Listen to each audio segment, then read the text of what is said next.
اسی طرح سے حضرات سیرت مصطفیٰ صلی اللہ علیہ وسلم کا دوسرا پیغام، لوگوں اپنے اخلاق کو سنوارو، اپنے کردار کو سنوارو، اپنی گفتار کو سنوارو، اپنے کیریکٹر کو سنوارو۔ یہ سیرت مصطفیٰ صلی اللہ علیہ وسلم کا دوسرا پیغام ہے۔ حضرات اس بات کو یاد رکھیں کہ سیرت کو، کیریکٹر کو، اخلاق کو سنوارنے کا آغاز گھر سے کیا جائے، اپنی اولادوں کے ساتھ، اپنی بیویوں کے ساتھ، اپنے والدین کے ساتھ، اپنے بچوں کے ساتھ، اپنی بچیوں کے ساتھ، اپنے بھائیوں کے ساتھ، اپنی بہنوں کے ساتھ، اپنے ہمسائیوں کے ساتھ، اپنے قریبی رشتہ داروں کے ساتھ، اپنے غلاموں کے ساتھ، اپنے نوکروں کے ساتھ آپ اپنے اخلاق کو سنواریں۔ حضرات ان تمام ناحیوں سے اگر دیکھا جائے تو رسول اکرم صلی اللہ علیہ وسلم کا اخلاق مثالی اخلاق ہے۔ رسول اکرم صلی اللہ علیہ وسلم اخلاق کے بلند مقام پر فائز تھے۔ یہی وجہ ہے کہ اللہ رب العالمین نے قرآن مجید کے اندر اس بات کا تذکرہ فرمایا کہ وَإِنَّكَ لَعَلَىٰ خُلُقٍ عَظِيمٍ۔ رسول اکرم صلی اللہ علیہ وسلم کو جس ناحیے سے بھی دیکھا جائے، پیارے نبی صلی اللہ علیہ وسلم اخلاق کے بلند معیار پر فائز تھے، اخلاق کے بلند مقام پر فائز تھے۔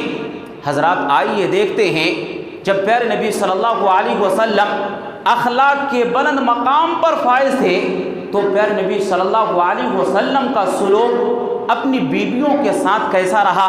پیارے نبی صلی اللہ علیہ وسلم نے اپنے اخلاق کا مظاہرہ بچوں کے ساتھ کیسے کیا، اپنے بڑوں کے ساتھ کیسے کیا، اپنے نوکروں کے ساتھ کیسے کیا؟ حضرات آئیے دیکھتے ہیں۔ سب سے پہلی چیز، پیارے نبی صلی اللہ علیہ وسلم نے اپنے اخلاق کو بیویوں کے ساتھ کیسے سنوارا؟ حدیث میں اس بات کا تذکرہ ملتا ہے، سیرت کی کتابوں میں اس بات کا تذکرہ ملتا ہے کہ پیارے نبی صلی اللہ علیہ وسلم اپنی بیوی اماں عائشہ کو جب بھی بلاتے تھے، اپنی بیوی عائشہ صدیقہ رضی اللہ تعالیٰ عنہا کو جب بھی مخاطب کرتے تھے کہتے تھے یا عائش۔ پیار سے پیارے نبی صلی اللہ علیہ وسلم کبھی یہ جملہ بھی کہا کرتے تھے یا حمیرہ، کبھی یہ کہا کرتے تھے یا بنت صدیق۔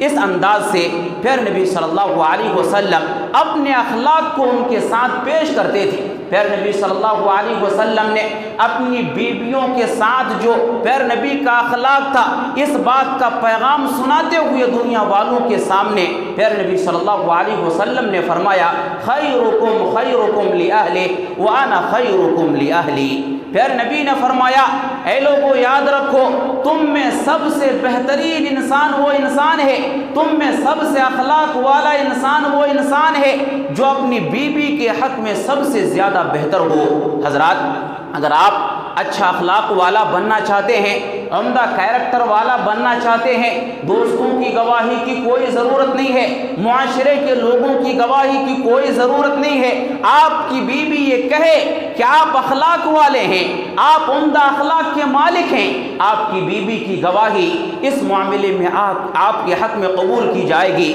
اور آپ کو عمدہ اخلاق کا مالک سمجھا جائے گا۔ پیارے نبی صلی اللہ علیہ وسلم نے فرمایا خیرکم خیرکم لأہلی وأنا خیرکم لأہلی۔ اور یہ دنیا کے لوگوں یاد رکھو، میں تم تمام لوگوں میں سب سے زیادہ بہتر ہوں، اس لیے کہ میں اپنی بیوی کے حق میں سب سے زیادہ بہتر ہوں۔ حضرات ضرورت ہے اس انداز کے اخلاق کو پیارے نبی صلی اللہ علیہ وسلم نے اپنی بیویوں کے ساتھ پیش کیا۔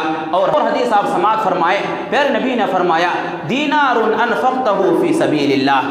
لوگوں تم ایک دینار اللہ کی راہ میں خرچ کرتے ہو، وَدِينَارٌ أَنفَقْتَهُ فِي رَقَبَةٍ۔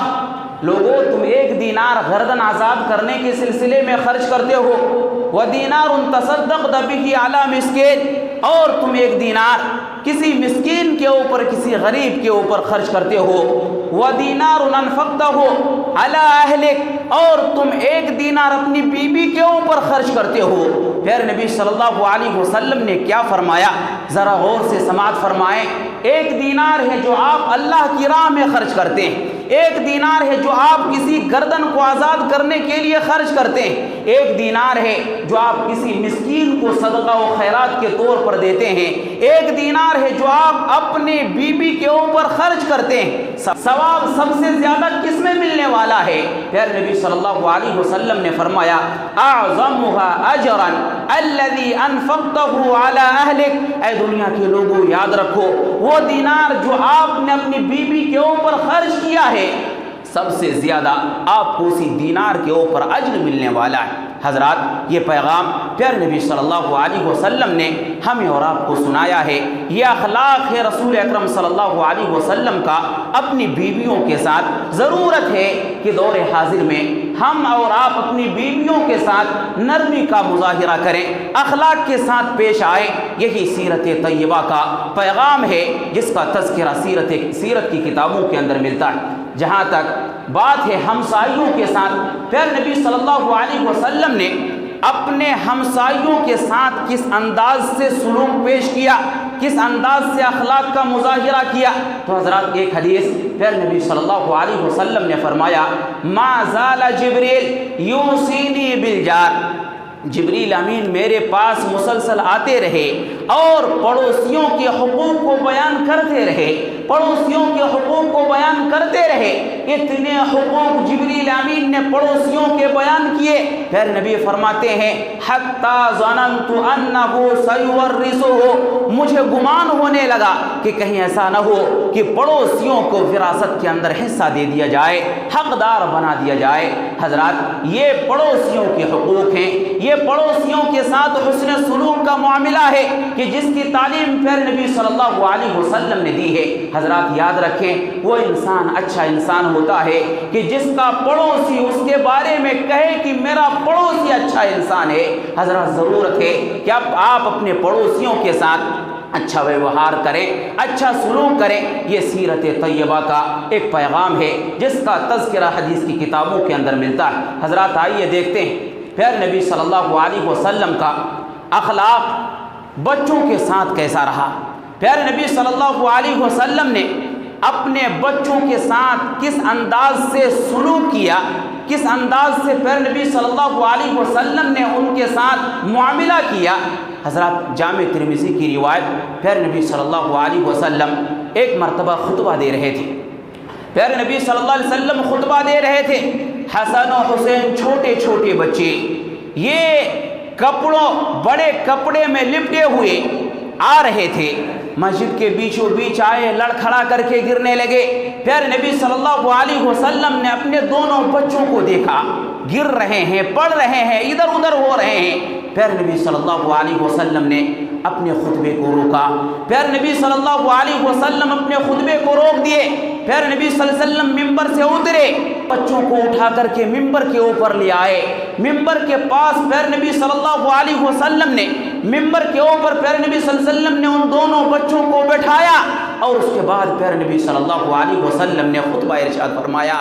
حضرات یہ رویہ تھا، یہ سلوک تھا پیارے نبی صلی اللہ علیہ وسلم کا اپنی اولادوں کے ساتھ۔ ضرورت ہے آج ہم دیکھیں آج ہم اپنی اولادوں کے ساتھ اس انداز سے رویہ کو اختیار کرتے ہیں۔ مسجد میں کوئی بچہ آ جائے، تھوڑی سی شرارت کیوں نہ ہوئی، ہم بچوں کو بھگانے پہ تلے رہتے ہیں۔ حضرات بچوں کے ساتھ پیارے نبی صلی اللہ علیہ وسلم کا رویہ کیسا رہا؟ حضرات سیرت کی کتابوں کا اگر آپ مطالعہ کریں گے پتہ چلے گا پیارے نبی صلی اللہ علیہ وسلم جب راستے سے جاتے تھے اور بچوں کے پاس سے گزرتے تھے، پیارے نبی صلی اللہ علیہ وسلم خود آگے بڑھ کر کے بچوں کو سلام کیا کرتے تھے۔ بچے شرما جاتے تھے، ارے پیارے نبی صلی اللہ علیہ وسلم نے ہمیں سلام کیا ہے۔ جب پیارے نبی صلی اللہ علیہ وسلم لوٹ کر کے آتے تھے، پیارے نبی صلی اللہ علیہ وسلم جب واپس آتے تھے، بچے طاق میں رہتے، پیارے نبی صلی اللہ علیہ وسلم سلام کریں اس سے پہلے ہمیں سلام کرنا ہے۔ پیارے نبی صلی اللہ علیہ وسلم کو بچے سلام کرنے میں پہل کرتے تھے۔ حضرات یہ رویہ تھا، یہ سلوک تھا پیارے نبی صلی اللہ علیہ وسلم کا معاشرے کے بچوں کے ساتھ۔ ضرورت ہے یہی سلوک، یہی رویہ، یہی اخلاق ہم بھی آج اپنے بچوں کے ساتھ اختیار کریں۔ حضرات آئیے دیکھتے ہیں پیارے نبی صلی اللہ علیہ وسلم کا سلوک اپنے نوکروں کے ساتھ کیسا رہا۔ آپ اس بات کو ذرا غور سے سماعت فرمائیں۔ نبوت سے پہلے کی حالات کو آپ دیکھیں، نبوت کے بعد کی حالات کو دیکھیں۔ جہاں تک نبوت سے پہلے کی بات ہے، زید بن حارثہ رضی اللہ تعالیٰ عنہ، یہ وہ صحابی رسول ہیں جن کا نام اللہ رب العالمین نے قرآن مجید کے اندر ذکر کیا ہے۔ یہی ایک صحابی رسول ہیں جن کا نام اللہ رب العالمین نے قرآن مجید کے اندر لیا۔ حضرات، بچپن کا واقعہ ہے، زید بن حارثہ کو اغوا کر لیا گیا، مکے میں آ کر کے فروخت کر دیا گیا۔ ورقہ بن نوفل جو حضرت خدیجہ رضی اللہ تعالی عنہا کے چچیرے بھائی تھے، انہوں نے اس زید بن حارثہ کو خریدا اور اپنی چچیری بہن حضرت خدیجہ رضی اللہ تعالی عنہا کو ہدیۃً دے دیا۔ حضرت خدیجہ رضی اللہ تعالی عنہا کا نکاح جو پیارے نبی صلی اللہ علیہ وسلم سے ہوا، تو حضرت خدیجہ رضی اللہ تعالی عنہا نے زید بن حارثہ کو پیارے نبی صلی اللہ علیہ وسلم کو ہدیۃً دے دیا۔ زید بن حارثہ پیارے نبی صلی اللہ علیہ وسلم کی خدمت کرنے لگے۔ کچھ عرصہ گزرا، باپ کو پتا چلا کہ میرا بیٹا جو اغوا ہوا تھا، میرا بیٹا مکہ مکرمہ کے اندر موجود ہے۔ باپ اپنے بھائی کے ساتھ مکہ مکرمہ تشریف لائے، پیارے نبی صلی اللہ علیہ وسلم سے ملاقات کی، پیارے نبی صلی اللہ علیہ وسلم سے گفتگو کی، کہا کہ آپ کے پاس میرا بچہ موجود ہے جو کچھ دنوں پہلے کسی نے اغوا کر لیا تھا، آپ نے اس بچے کو خریدا ہے، میں وہ پیسے آپ کو لوٹاتا ہوں، میرے بچے آپ مجھے لوٹا دیں۔ اس انداز کی گزارش باپ نے پیارے نبی صلی اللہ علیہ وسلم کے سامنے رکھی۔ پیارے نبی صلی اللہ علیہ وسلم نے زید کو بلایا، کہا یہ تمہارے والد ہیں، تمہیں لینے کے لیے آئے ہیں، یہ تمہارے چچا ہیں، تمہیں لینے کے لیے آئے ہیں، تمہاری مرضی ہے، اگر باپ کے ساتھ جانا چاہتے ہو تو چلے جاؤ، مجھے پیسے کی کوئی ضرورت نہیں ہے، اور اگر میرے ساتھ رہنا چاہتے ہو تو اس میں بھی کوئی حرج کی بات نہیں ہے۔ زید بن حارثہ اپنے باپ کی طرف دیکھتے ہیں، ایک مرتبہ اپنے باپ کی طرف دیکھتے ہیں، ایک مرتبہ پیارے نبی صلی اللہ علیہ وسلم کی طرف دیکھتے ہیں، کہتے ہیں یا رسول اللہ، یا اللہ کے رسول صلی اللہ علیہ وسلم، میں آپ کی دوری کو برداشت نہیں کر سکتا، میں آپ کو چھوڑ کر کے کہیں جا نہیں سکتا۔ حضرات، یہ سلوک تھا پیارے نبی صلی اللہ علیہ وسلم کا اپنے نوکروں کے ساتھ۔ ایک نوکر ہے، ایک غلام ہے جس کو آزادی سے غلامی کہیں زیادہ بہتر ہے۔ حضرات، یہ پیارے نبی صلی اللہ علیہ وسلم کا سلوک اپنے نوکروں کے ساتھ تھا۔ ضرورت ہے کہ اس انداز کے سلوک کو ہم بھی ان لوگوں کے ساتھ اختیار کریں جن سے ہم کام کرواتے ہیں۔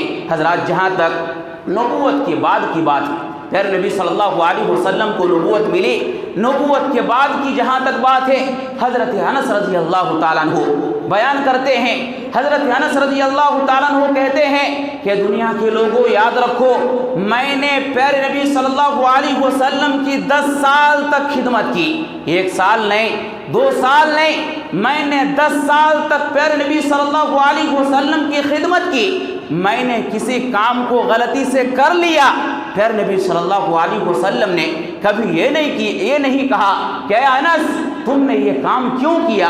اگر میں نے بچپنے کی وجہ سے اگر کسی کام کو نہیں کیا، بھول کی وجہ سے، کوتاہی کی وجہ سے اگر میں نے کسی کام کو نہیں کیا، تو پیارے نبی صلی اللہ علیہ وسلم نے کبھی بھی یہ سوال نہیں کیا یہ انس تم نے یہ کام کیوں نہیں کیا۔ حضرات، یہ پیارے نبی صلی اللہ علیہ وسلم کا سلوک ہے، یہ پیارے نبی صلی اللہ علیہ وسلم کا اخلاق ہے ان لوگوں کے ساتھ جو پیارے نبی صلی اللہ علیہ وسلم کی خدمت کیا کرتے تھے، جو پیارے نبی صلی اللہ علیہ وسلم کے گھر میں کام کاج کیا کرتے تھے۔ حضرات، ضرورت ہے کہ یہی اخلاق ہم بھی اپنے نوکروں کے ساتھ، ہم بھی ان لوگوں کے ساتھ اختیار کریں جو ہمارے گھروں میں آ کر کے، ہماری دکانوں میں آ کر کے کام کاج کرتے ہیں۔ حضرات، پیارے نبی صلی اللہ علیہ وسلم کا اپنے دشمنوں کے ساتھ رویہ کیسا رہا؟ حضرات، اگر آپ سیرت کا مطالعہ کریں گے تو آپ کو پتہ چلے گا وہ بوڑھیا جو پیارے نبی صلی اللہ علیہ وسلم کے گھر میں کچڑا پھینکا کرتی تھی، جب بیمار ہو جاتی ہے پیارے نبی صلی اللہ علیہ وسلم یہ عادت کرنے کے لیے جاتے ہیں۔ کیا کچھ پرابلم ہے، کیا کوئی پریشانی ہے؟ پیارے نبی صلی اللہ علیہ وسلم یہ عادت کرنے کے لیے جاتے ہیں۔ یہ سلوک تھا، یہ اخلاق تھا پیارے نبی صلی اللہ علیہ وسلم کا دشمنوں کے ساتھ۔ حضرات ضرورت ہے کہ اس انداز کے اخلاق کو ہم بھی آج اپنی زندگی کے اندر اختیار کریں۔